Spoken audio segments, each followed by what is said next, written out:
Hey, what up, socialites? Welcome back to the Social Studies Podcast with me, Joe Dombrowski. And me, Gaspare Randazzo. I'm going to be in Tulsa on Tuesday. You should go to that. And then also, I'm going to be in Des Moines the rest of the weekend. And then I'm off for a couple weeks, and I'll be in Springfield and St. Louis. Come to those. Get your tickets at thejoedombrowski.com. And I will be in Philly this week. I'll be in West Hartford, Connecticut, Tulsa, Plano, Atlanta, Long Island, Los Angeles, Sacramento, Point Pleasant, Seattle, Chicago, Buffalo, Toronto, Hoboken, New York City, Chester, New York, and New Brunswick. Get your tickets at GasparRandazzo.com. That's GasparRandazzo.com.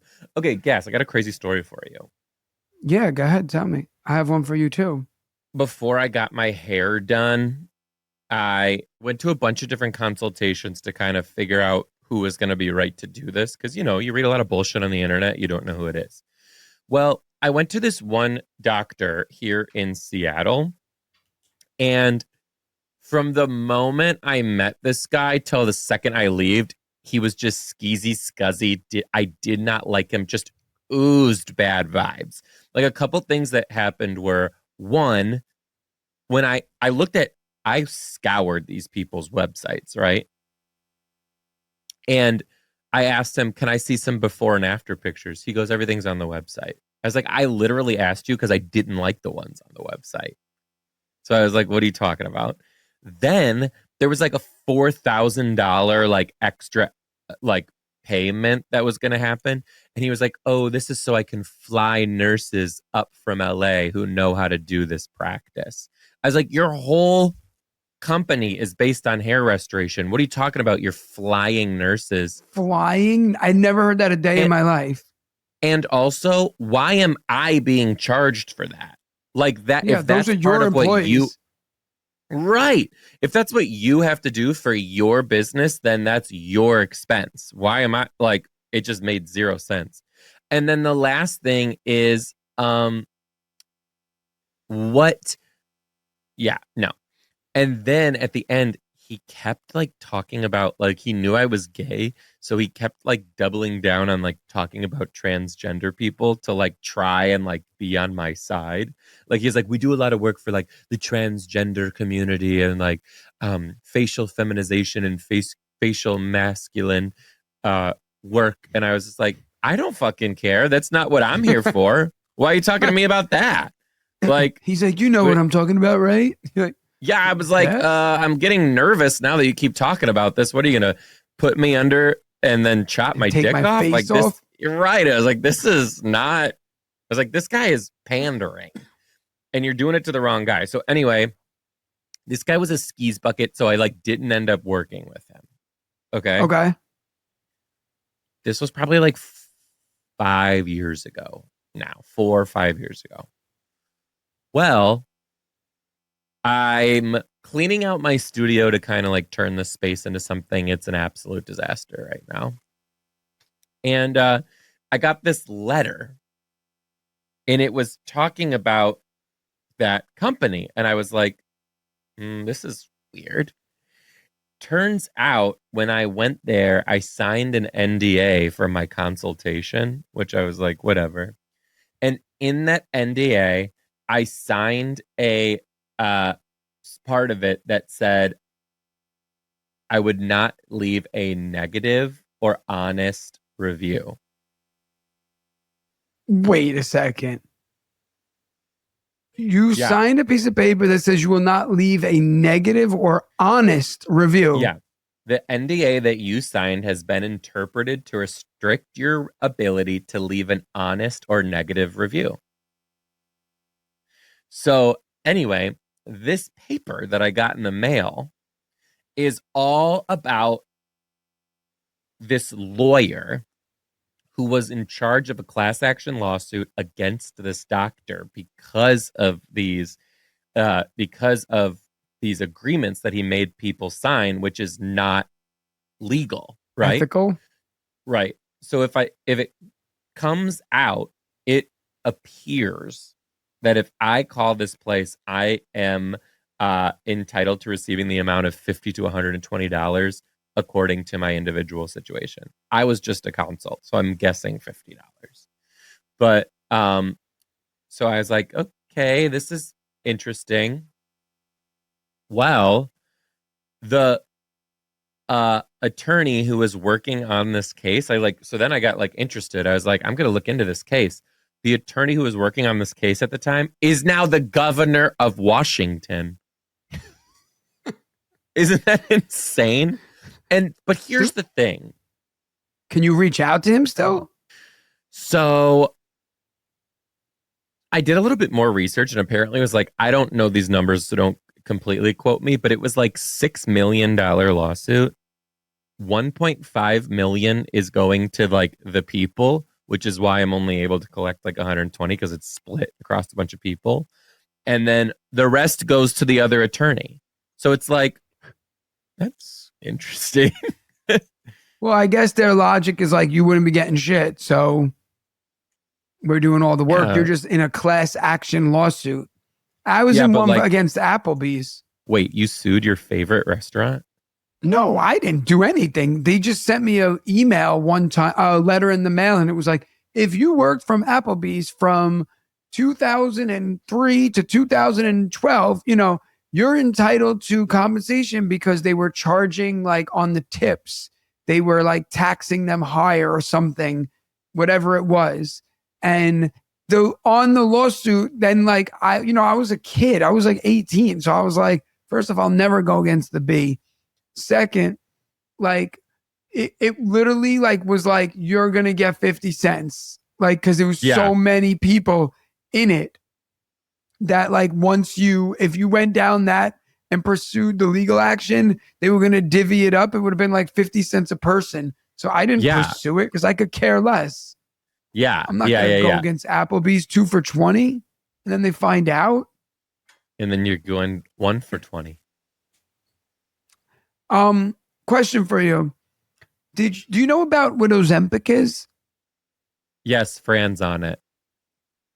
Oh, well. Did I tell you about this? She showed up at my door at my wedding and was like down like 25 pounds. I was like, who the fuck is this skeleton woman?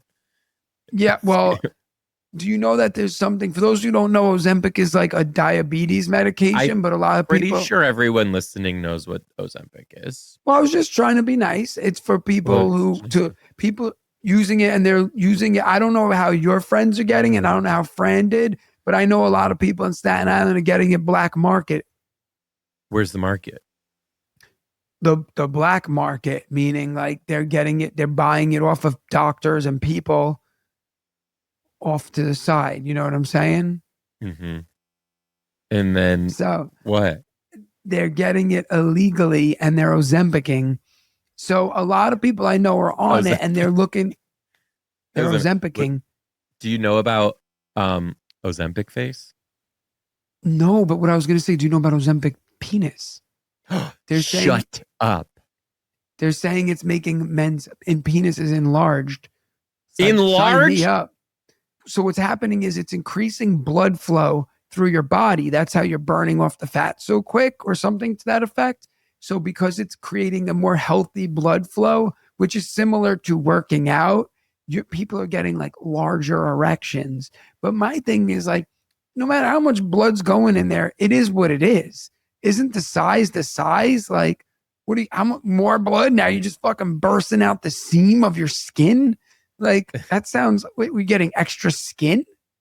Like, it's not giving you more skin. It's just more blood. So like, how's it making it bigger? But people are saying that they're getting like almost up to an inch more. Long. See, that is. But like, is it all blood? Because that's gross. Okay, hold on. I could see where it would increase width. I don't see where people are getting like an inch longer. Yeah, like wouldn't that have to increase your urethra? Like, but what I do have to say this though, if it is making people lose weight, like, why did you bring this to the table? What's Ozempic face? Let me know. I'm not done talking about Ozempic dick. You know how very large men sometimes can't see their penis. Mhm. Well, maybe Ozempic dick is just like they're losing weight and like it's coming That's to the light thing. It's again. something about the fatty tissues around the fupa, and it's like Yeah. it's pushing Yeah. that forward. You know what I'm talking Yeah, about? I think The that. fat upper Yeah, I penis think that area. I could see that being like Ozempic fupa. Yeah, But like, all right, if I'm on Ozempic and my face loses weight, my nose is going to naturally look bigger. You know what I'm saying? right, exactly. Like, Great analogy. you know, just Uh-huh. saying. Okay, so Anyway. here's this though. Ozempic face, people's like cheeks are getting sunken in and shit because they're losing like weight in their face. Mhm. Also, people's teeth are falling out. Not their teeth 'Cause it's- falling out. Yeah, because it's like impacting their gums. So it's up, like, seriously? no, for real. It probably won't happen to your mom, but like it's happening to people. Fran, if you're listening, I don't think this is happening to you, but if all of a sudden you notice some of it missing, you know who's using it. Right, exactly. Daddy Oh, really? Dabrowski. You're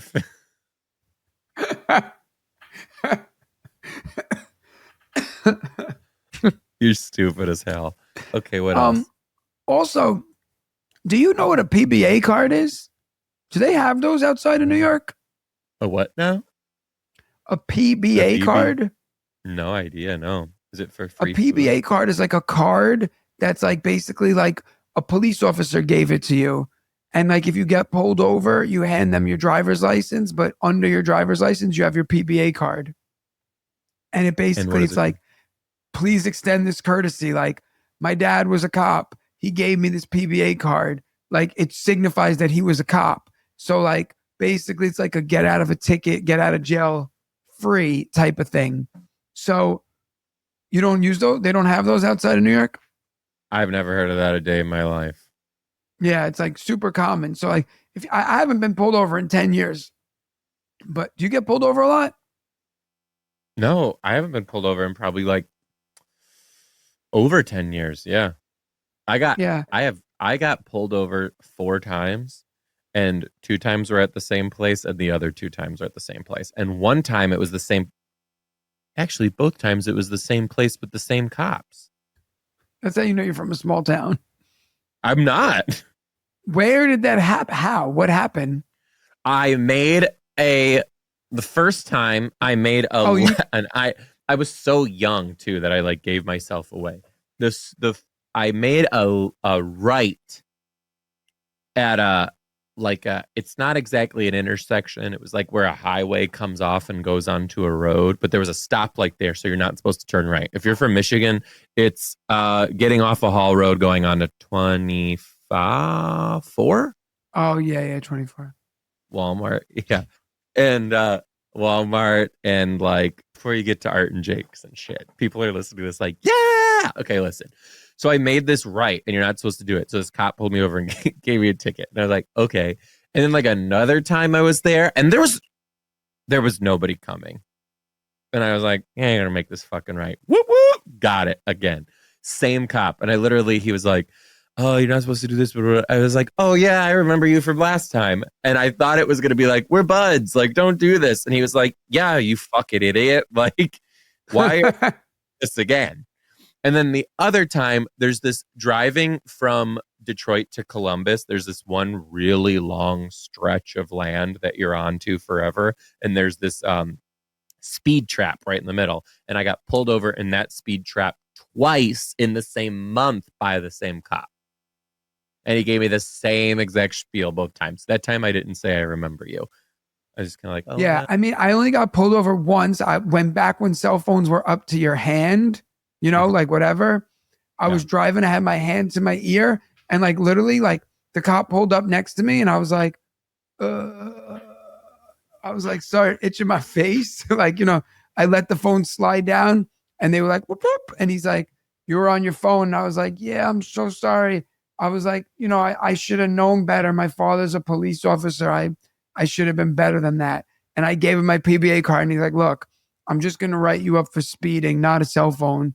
so that you don't get the big points. And I was like, thank you.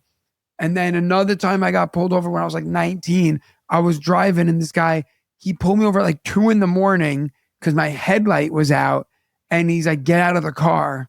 And I was like, oh, okay. And he shined a flashlight directly into my eyes. And I was like, oh my God. And I like went like down my eyes. He's like, why is that bothering you? The light's bothering you? I said, officer, What the fuck? I said, you're shining a flashlight directly into my eyes. Like and he's like, okay, I'm just making sure that you weren't doing anything you shouldn't have. I said, look, officer, I said, my father's a police officer.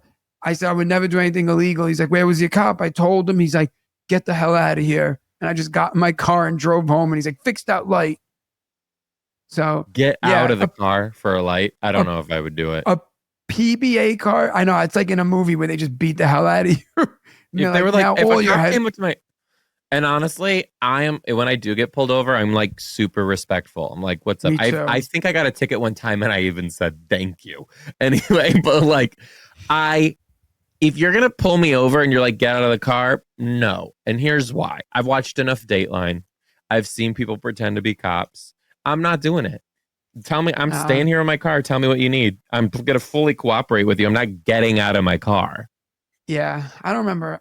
Someone was telling a story today because we were talking about PBA cards at work, and he said one time this guy pulled him over and it was pouring rain. And he goes, unlock your door. And the cop sat in the car with him. Why? He said, because it was pouring rain. And he's like, why are you speeding? And then he gave him the PBA card and he's like, let's call your uncle. And then they called his uncle and he's like, your nephew's driving like an asshole out here. And he's like, you're lucky you're not going, he doesn't get arrested or whatever. And then he just drove off. Yeah. A PBA card is just like a get out of jail free card. Yeah, I don't believe in it. And also, I've been like watching so much Dateline recently. I think bail is corrupt too. Bail? Bail. Well, it's subjective, right? You can make it whatever you want. Also, bail. Did you know you only have to pay 10% down and then like, yeah, the rest you can like make payments? Like, no. You commit a crime, you go to jail, you stay in jail. I'm so sorry. We're not like committing crimes and then making enough money to just like not have to do the punishment. You're uncomfortable, okay? You killed somebody, you're in fucking jail. The whole argument about bail is like people are like, it's not fair because some people could pay their way out of a crime. Which I hate. I know. I also have that gripe about like traffic tickets and shit too, but blah, blah, blah. Well, Joe, also something else happened this week. I did the biggest show of my life. Oh my God. I can't believe we're just now talking about this. Yeah, I just remembered. Yeah. So 1,000, 1,700 people. No, I wish. They what was it? It wasn't 1,700 people. It was almost 1,000. 2,500 people. 30,000 people rolling rock. Yeah. Madison Square Garden was crazy. No, but it was cool. But I will say, like, it was a lot. Like a hometown show is, as you know, like it's crazy because like right before the show, my mom's like, "This is so cool. I want to come with you." And I'm like, all right, Mom, like you can come. And then she's like, can we pick up Lynn and Marianne, all her friends? I'm like, Ma, I need to like get in the zone. I can't be picking up all your old lady friends. And then she's like, can you drop me off in front of the theater while you park? Cause my leg. And I'm like, and then I'm like, what if I'm going to get robbed? Like I'm going to park far. You're going to have the merch. We're getting killed. Like, cause you want to be here. Then we get there. She was great at the theater. It was cool. Like, how was Lynn? They were all good, but it was so many people, and it was like the most nerve-wracking show for me. Why? Well, I've performed in front of larger crowds before, like when I've opened up for you, but like those people were there for you. I was just like, if I was funny, great. If I wasn't, whatever. You know what I mean? But like this was like, they're all here for me. And like these like people I work with, like 60 people I work with were there. So now I'm like, oh shit, if I'm not funny, like this is like out at work. Like people are like, what the fuck? Like this guy should not do comedy. You know what I mean? Like, and like the teller at the bank was there, like random ass people that I see like on my everyday life. Whereas in like, if you just go to Portland, I do a show in Portland. If I suck, I'm never going to see most of those people again. but like, it's a very big difference when Yeah. you do, so, and it was like surreal. And then like also like, as like from all your family who have seen me, like crowd work is a very big part of my show. And like Mhm. anyone who's watched the show knows like I'm like interviewing the crowd for the first 15, 20 minutes. And then I'm taking everything they said, telling my stories and intertwining them into the stories.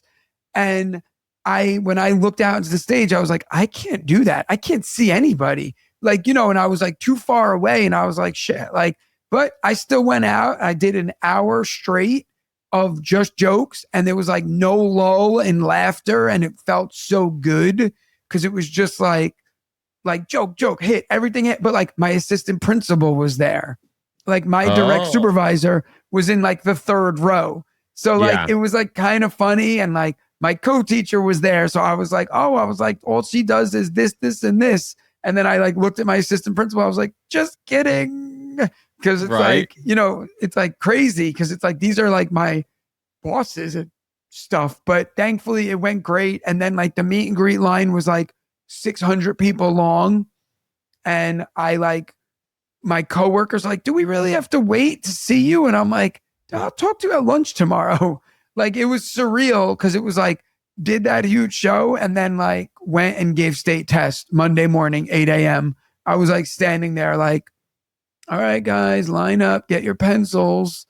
Like, and it's cool because like my students were like, Mr. Randazzo, like, I saw a picture on my aunt's Instagram story of you because like all like my students' family members or teachers, you know what I mean? Like people like in the community were there. So it was like really cool experience It's to do so it. crazy too. Like the last time I played the Moore Theater in Seattle, I did the show and then I had a dentist appointment like a couple weeks later, and the whole office was there. They were like, "Joe, we were there. We brought our family and both." I was like, "Oh my god," and it's Yeah. like people you have to like engage See, with. for real. Yeah, yeah, And crazy. and like one lady was so sweet. She waited on the meet and greet line. She's like, I'm not a teacher. And I'm like, you don't have to. And she's like, no, it was great. I'm not a teacher. So I was like, how'd you end up here? And she's like, one time I was at Dave and Buster's and you were there with your kids and you had like $5 left on the card. And you were like, well, instead of you and your son and daughter were fighting over it, she's like, instead of you guys fighting, why don't we find somebody to give it to? And she's like, and you gave my daughter the card. And I was like, wow, this guy's so nice. And she's like, and then I was walking by the theater and I saw your face and I was like, oh my God, that was that guy. And she bought 4 tickets based on Wow, that Dave and Buster interaction. wow, So it's like, these are crazy. people that like, like a bunch of former students came, which was cool. Like they're all like 20s, now it's like, shit, it was fun. Yeah, that's good, Gas. I'm proud of you. That was really cool. Thank you. The Yeah. video looked crazy. Yeah. It was cool. It was just like a cool Did you do overall any filming? experience. Like, is there or just like phone footage or what? No, I filmed it. I had it filmed. Oh, cool. Great. I can't wait to So see. yeah, hopefully we'll see how it looks. I don't know. Oh, The that'll guy be who filmed great. it actually never answered me after he filmed it. What do you mean? So I'm like, What do you I was mean? like, hey man, I was like, he was putting all this stuff in his car, and I'm like, when you come back, I'll pay you. And he's like, yeah, no worries, don't worry about it. And then he never came back, and I'm like, so I called him, I'm like, dude, you never came back. He's like, yeah, I just had it home. Don't worry about paying me. And I'm like, oh, all right. And then he's like, I was like, well, send me your Venmo so I can Venmo you. Then he never answered that. So I called him Did he again. give And I you was the like, dude, you never. footage? No, he just never answered me. I don't. Maybe something happened. I don't know. Maybe he But didn't get the footage or something bad happened to the files or something. he filmed it with 2 cameras, so like he has to have something. I'd like to Maybe. believe. Yeah. So, but he just like never answered my text. It was very weird, or my Wow. call. Well, hopefully he's listening. No, he's not. But this was 3 days ago, so maybe he's busy. Perhaps. You never know. Well, that's good. That's a good milestone. And I hope that it continues to go great like that. Yeah, we'll see. You know, Never know. I'm happy. Like it was definitely a cool experience, like to not be in the clubs, like, and Oh, to be for like, oh sure. wow, I'm like in a legit theater. Jasper, Also, when's like, your did you last see day of how school? Did you see how beautiful that theater was? It was Oh, it looked insane. really nice. I can't believe that Yeah. Staten Island has nice things like that. Dude, Staten Island has great stuff. Remember when you came to that pizzeria and that guy came in with the all velour suit? Not exactly what I was talking about. Anyway, so when's the last day of school? June 26th. Oh, you're close, 10 days away. Yeah. I mean, so like officially it's June 26th, but like, like we're checked out. Like the kids are like, you don't know what the regions are, right? No, that's not a thing. The regions are like state tests for high school in New York. Right. So like it's the regions, it's finals week. So like I haven't had like real class in front of me since June 3rd. Now, when are Lucy and Gasper's last day of school? Lucy's is June 25th, which is fucking us up because we're still at work and we got to figure out what we're going to do with her. My mom will take her. My son has a half day on the same day as us. So he gets out, at a half a day. So he'll be fine. Wait, why is their last days of school different? Lucy's in 4K. Do you know what that is? Oh, they're not in the same building yet? No, they're not in the same school. Yeah. Oh, Next year.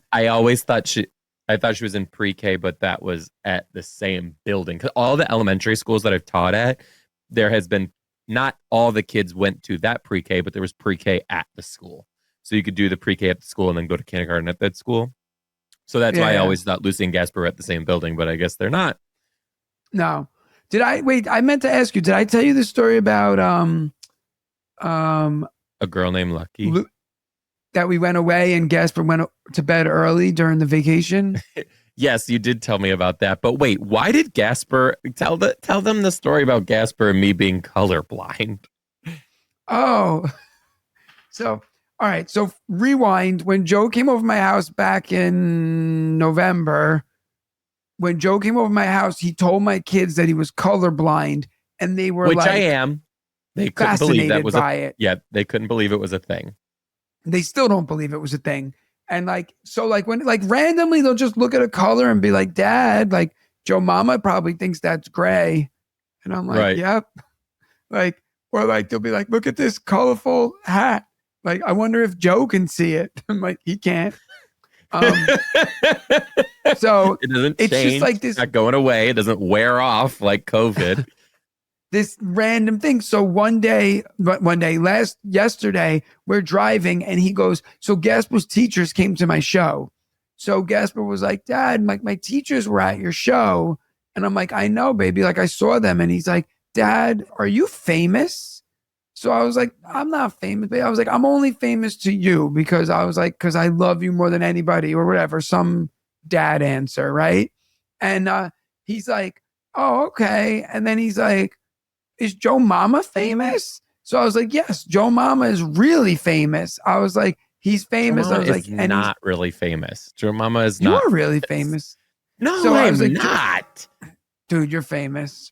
Gaspar, I literally have done nothing outside of the internet. I don't exactly think that's fame. Except sell out shows every weekend wherever you go. I'll admit that's true. So he's like, and then he goes, oh, and then he goes, he's famous. Oh, because then he's like, and he was like asking, like, are you famous from the show? So I said, a little. And then he goes, are you famous from the phone? That's what him and his friends call Instagram, the phone. So he goes, are you famous from the phone? I said, a little bit, those things. I said, but that's like, I'm not famous. And then he's like, oh, and he goes, and Joe Mama's famous for being colorblind, right? I'm like, so it just like came out of nowhere. So I started laughing and I'm like, no. And then he goes, well, he's colorblind, right? And I was like, yeah. He's like, and is that what, so I said, famous means like people know you for something. And he's like, so is that how they know him, from being colorblind? And I'm like, I don't know if anyone knows him as that, babe. And he's like, oh, all right. That's funny. Oh. Cute. It is also crazy to think that when we became friends, Lucy was like a holding baby. Yeah, she was 1.5. Insane. Also, we had the babysitter here when everyone came to the show on Saturday, and the theater one, and get at about 10:30, the babysitter's like, Gaspar said he has to go to bed. And I'm like, just let him go to bed. So he's sleeping, and Lucy's like, well, I don't have to go to bed. And my niece was also over, my sister's kid. So she's like, well, I'll stay up with you, Lucy. So the two of them just like ran around. And then finally, like, my niece was like, Lucy, like, you gotta go to bed. Like, it's midnight. Like, it's time. Like, you're done. And Lucy's like, fine. And then Lucy went to bed, and Gaspar was already sleeping. And then my niece was like, oh, I'm sleeping with Gaspar. We made a promise to sleep together. So she just like got in bed with him. And I was like, this kid is going to wake up and be like, what the hell is going on? Like, why is someone in my bed? Because he's like so adamant pissed about like his sleep and sleeping in a bed. Hilarious. That's cute. Meanwhile, I went in the middle of the night. His cast is just resting on her face. I was like, yeah, oh, God. I forgot he has a cast on. Yeah, dude, he still has the cast. The doctor's like, it's healed, but let's leave it on a little longer. I'm like, what? You guys, thanks for tuning in. Catch me on the road, thejoedombrowski.com. And me at GaspareRandazzo.com. Bye, guys. Bye, guys. See you soon.